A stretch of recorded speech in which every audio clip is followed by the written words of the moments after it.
I am happy to step in here for a few minutes and share some thoughts and ideas about resilience. Reverend Josh and I have been working on a 3-week series that he started last week brilliantly about the resilient spirit of our country, and talked a lot about the history of our country and gave us great hope and opportunities for rising up. And indeed, that is what resilience is all about. It's the ability to rise up out of challenge or rise up into a new idea and be strong and resilient and claim our deepest truth in the process. And so he started last week. Today I'm going to talk about this concept, and then next week he and I are going to share 4 ideas for resilient living. So I hope you'll be with us next week also.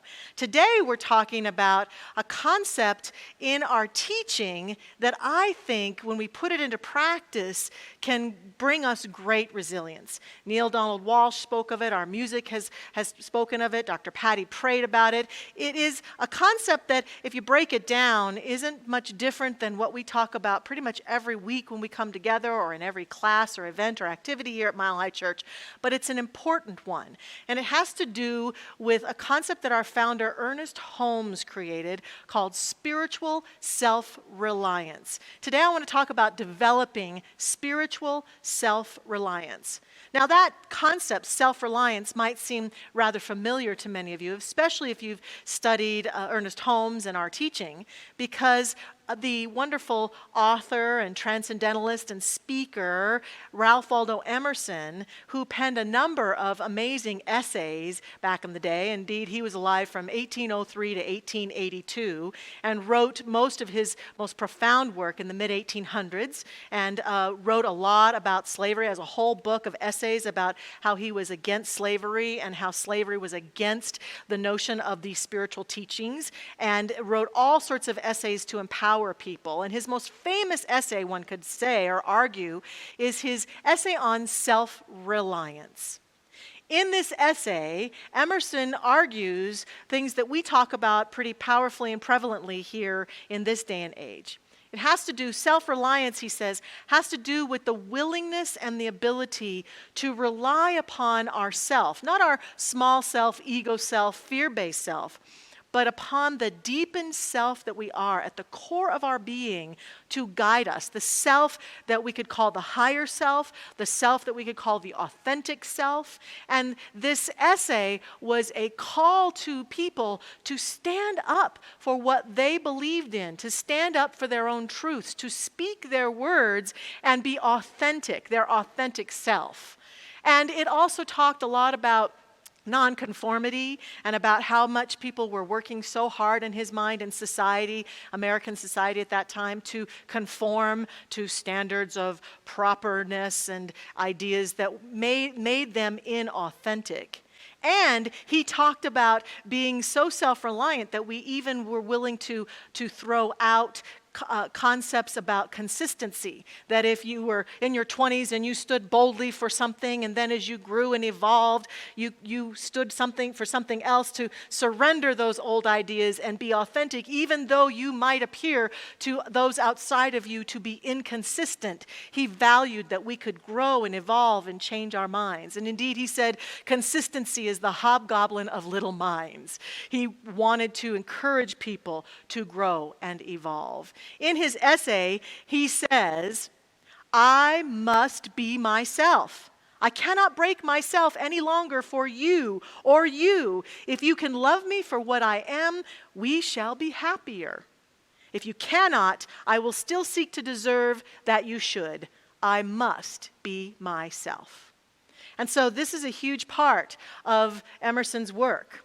Now, our founder, Ernest Holmes, became a big fan of Emerson. In fact, in his bios, we hear often that he was at one of his siblings' homes, and he saw the collection of essays on a coffee table, and he picked it up and he began to read it, and it changed his life because it spoke of concepts. All these essays spoke of concepts that Ernest Holmes' own soul had been formulating and considering in his own spiritual awakening. And he would later say that for him, reading Emerson was like drinking water, that it sustained him and fortified him and uplifted him in profound ways.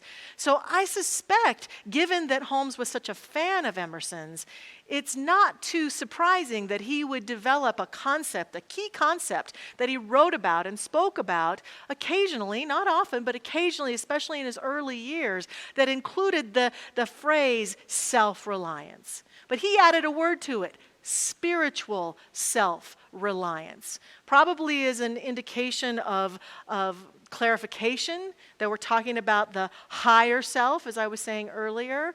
And Ernest Holmes also came up with some steps that we could take to be more spiritually self-reliant. For those of you who are familiar with this teaching, I'm going to guess that in a minute when I share these steps with you, they're going to sound pretty familiar. In fact, I would guess, although there's no evidence, but I would guess that the formulation of these steps contributed greatly to the later formulation of our steps of prayer. We have a prayer process here, an affirmative prayer process we call spiritual mind treatment or prayer treatment. And there are 5 steps in our process. And for those of you who are familiar with those 5 steps, just notice that the first 2 steps of spiritual self-reliance are very akin to the first 2 steps of spiritual mind treatment. So here they are. The first step, he says, to gain spiritual self-reliance is awareness of the presence of God. Awareness of the presence of God. The willingness to be a person who consciously sees and experiences and looks for the presence of God in everything and everyone and everywhere. That is our spiritual true north. That is where we stand. That is where we live. That is the nature of this universe, that God is. And so cultivating that awareness is the first step in spiritual self-realization. The second step, he would say to us, is faith in the spiritual self. Faith in the spiritual self, which is an important step for those of us who are living on this planet. Sometimes we are tempted to have faith in the unworthiness of ourselves, or faith that we're not enough, or that we're not good enough, or that we can't do things, or we can't accomplish what we want, or we can't see the world in a better place. And he would say that the second step of this is to have faith in the spiritual self, to recognize that this presence, this God that is everywhere, is so present that we are that which it is. We are an expression of it. We are God made manifest. We are the love and the light and the wholeness and the peace and the abundance that God is. And it takes a conscious awareness to claim these 2 key truths. And so for me, these 2 steps are very much like recognition in prayer and unification in prayer. Very familiar and very empowering. The third step, he says to us, is to establish a continued communication. I stumbled over that word communication because I want to say communion, because he talks about communion, daily communion with the divine. Daily communion in the divine. Daily communion and recognizing this. This difference between the first 2 steps and that second step is the difference between someone who I think kind of banters around with this teaching. A little bit here, a little bit there. And maybe it's almost like a hobby versus someone who lives this teaching. Someone who lives this teaching, this practice from this place is endeavoring every day of their life, in every relationship, in every activity, in every condition, in everything that's going on in the world, to practice these 3 steps. Because these are steps that empower and give us spiritual self-reliance and therefore make us more resilient. Make us more resilient. And I wanted to compare and contrast the strength of this concept with some of the things that have been going on for us and the challenges that we're facing in our world today. Certainly we've articulated time and time again in the recent weeks the challenges that just keep coming and showing up, and the communications that keep coming and showing up. And the challenge is, how do I find and be resilient through this these potential subjects and conversations that could take me into separation. How do I stand strong in the midst of divisiveness? Divisiveness in many realms. We've got the COVID-19 experience that's keeping us literally separated from people we love and from each other, and separated in ideas about how to deal with it and how to be with it. We recently have been experiencing evolution in our racial relations and how we are with people of color in our world, and we've seen conversations that can divide us. And now we've entered into, and we've been in it for a long time, a very heated political season where we're seeing people take sides like crazy. And here's what I would say. The challenge with this is that separation is weakness. It's not resilience. We will not grow stronger in our individual lives or in our culture, our world, or our spiritual life through perpetuating separation. And this can be really challenging because there's a very fine line that exists between self-realization and separation, isn't there? I said realization. That's not what I meant. Self-reliance and separation. And it is also realization. Because that fine line is when I start to have spiritual self-realization or self-realization and begin to understand my stands and what I believe in and what I think is true, I think that when we're coming from the deepest place within us, that place looks like, here's where I stand, I hear where you stand, totally respect that you can have a differing viewpoint and we can still be one. And my whole attitude and energy allows me to feel connected to you, even in the places we disagree.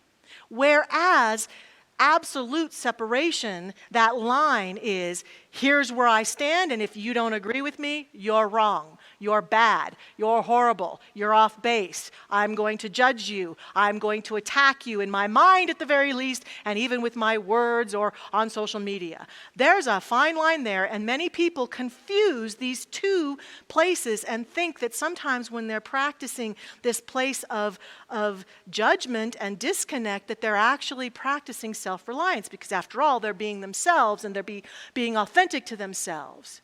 But in the realm of spiritual connectedness and spiritual truth, we always have to examine the places where we're willing to shut people out, make people wrong, where our hearts are broken or broken open and we're unwilling to reestablish that connectedness. Because in that moment, we are practicing separation, and we will never feel happy. We will never feel strong. We will not evolve as quickly the more we persist in practicing separation. And so with all of these issues in the world, all of the issues that any one of us might be facing in our own lives, in pursuing our dreams or dealing with challenges, the truest, most resilient place for us is in the true center of spiritual self-reliance. Can I see God in this? Can I find God in this? Where can I find connection and still maintain my own sense of who I am and what I feel is true? Recently, I felt myself very profoundly taken into a deep space of sadness and disconnect around the racial issues that erupted. And I had to really examine it. Really look at this for myself. For myself as a human being on our planet, as a minister who is in this teaching, and even look at this as how do we respond to this as a church? And it has caused me great introspection and a great deepening of my own self. And so I was born in a smaller town in southwest Colorado. And don't worry, I'm not about to tell you my whole life story, so that's not happening. But just a little portion of it that is related to this subject. And I can tell you that in my childhood, I was born 2 weeks after President John F. Kennedy was assassinated. And I was a very small girl when Martin Luther King Jr. was in the civil rights movement. But in this little town where I lived, I don't consciously remember ever meeting a black person. I'm sure there were some citizens of that city that were black, but I don't consciously remember meeting them. Now, I have a portion of my family that is of Mexican descent, and some of them were a little more brown-skinned than me, and I remember that they experienced discrimination in that town simply because of their heritage. And as a small child, I couldn't understand that. My little heart just couldn't figure out why it was that someone with a name Medrano and certain skin color would be discriminated against, but they were, and it was confusing to me. My little pure heart just couldn't even comprehend it. When I was 6 years old, we moved here to Denver, and I began to go to elementary school. And eventually, I was at Sunset Ridge Elementary in Westminster, Colorado for 3rd grade. And it was in the 3rd grade that I met Mary Davis. Mary was my very first black friend. And Mary was amazing.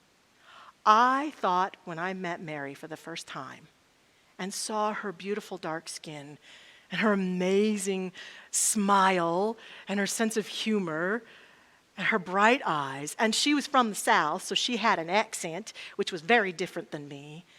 Somehow that difference between my experience and her was fascinating to me.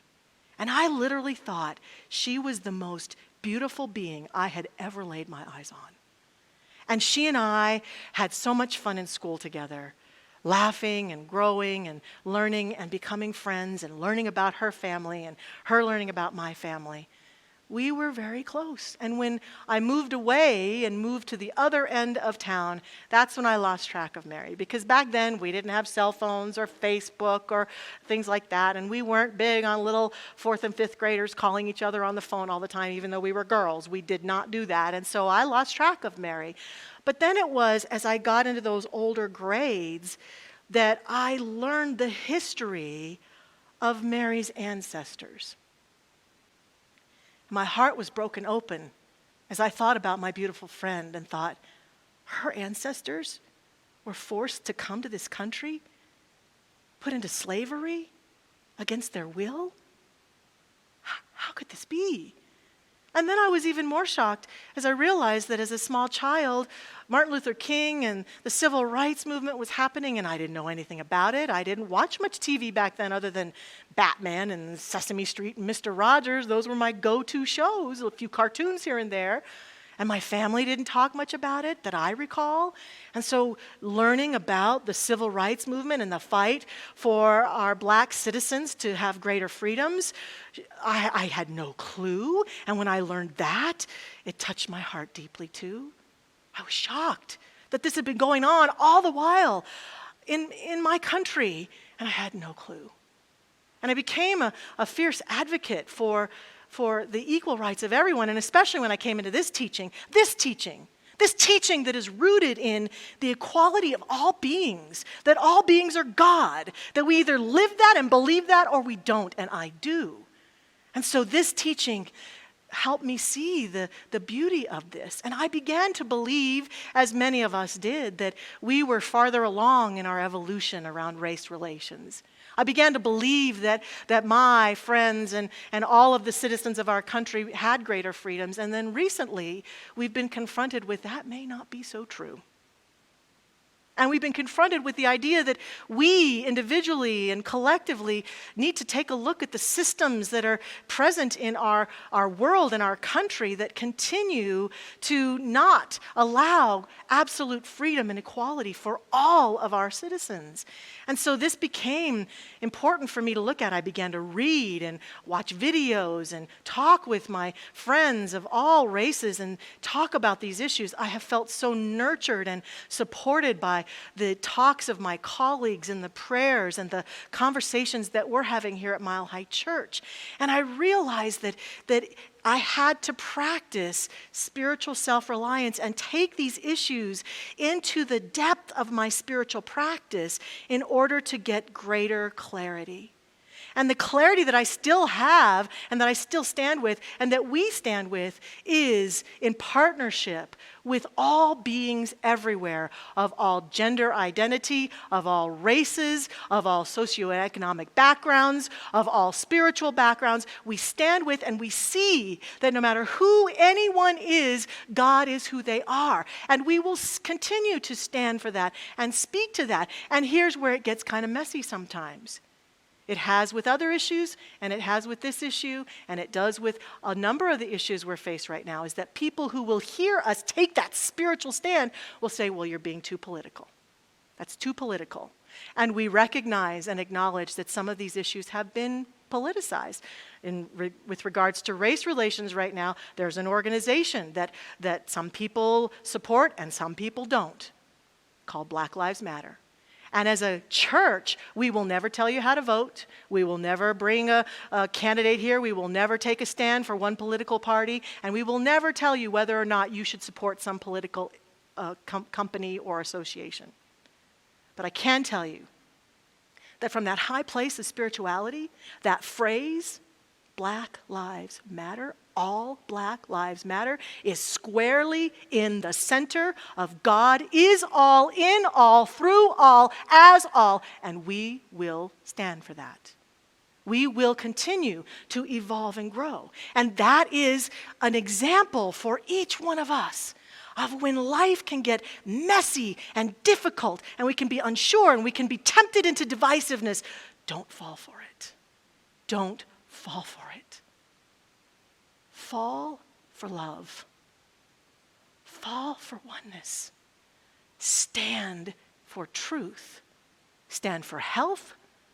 Stand for connection. Stand for God. This stand is the most resilient stand we can take. Ernest Holmes said to us, Jesus constantly told his followers to be spiritually self-reliant. He told them to take no anxious thought for the morrow because he knew of the possibility, the practicality, and the immediate availability of the activity of the creative spirit.